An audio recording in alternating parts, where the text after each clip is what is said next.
A longtime ally of President Donald Trump. Over the past 7 months, NBC News has conducted nearly 24 interviews with people who express concern about Lewandowski's role in the contracting process. This includes current Trump administration officials, Department of Homeland Security officials, industry sources, and lobbyists. In President Trump's second term, Lewandowski took a role as an unpaid, what's known as a special government employee with the Department of Homeland Security, where sources tell us that he had influence over contract awards. Lewandowski has denied the allegations against him. NBC News senior Homeland Security correspondent Julia Ainsley is behind this reporting and joins us now.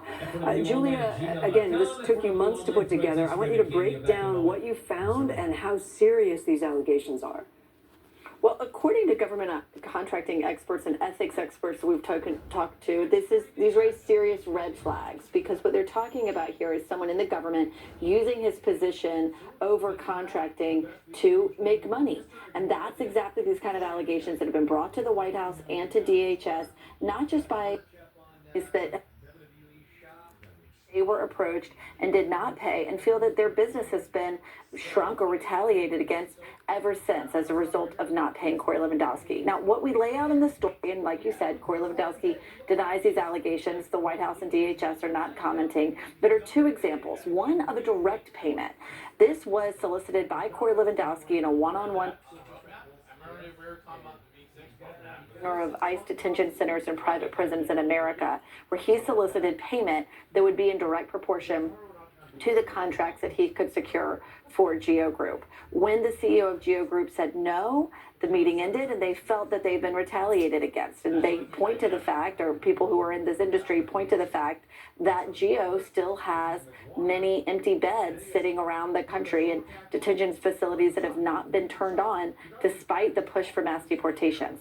Another example was through an indirect deal where a marketing firm owner was contacted by Salas, that's a group that's already received $1 billion contract from DHS, and told that they could go in on a contract if they agreed to share a portion of the multi-million-dollar contract with consultants whom they said would be thanking the person who secured the contract for them.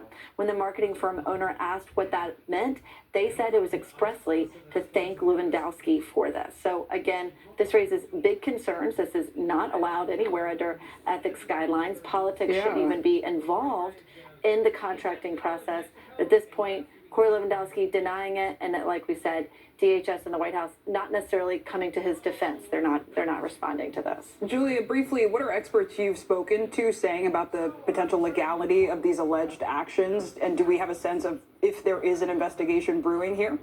Well, they do point out that it's a violation of U.S. law for anyone to use their position in the government to try to be really personally enrich themselves based on their power in the government. Especially that's true when it comes to contracting decisions.